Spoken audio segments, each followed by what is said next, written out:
Sirens wailing across Israel on this Holocaust Remembrance Day. Israelis stood still to remember the 6 million Jews who were murdered by the Nazis.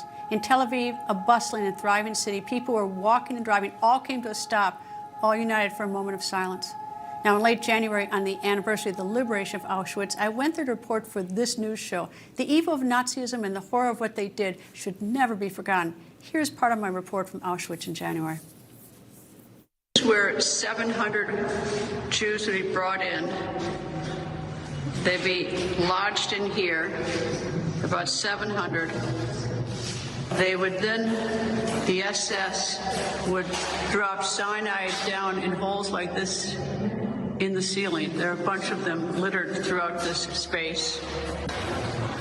And then after they were all killed, other prisoners would have to go in and collect their bodies and bring their bodies into this second area.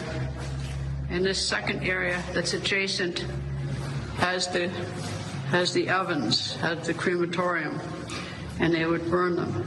The women would have their heads shaved after they were killed because the Germans used their hair for such things as insulation on airplanes.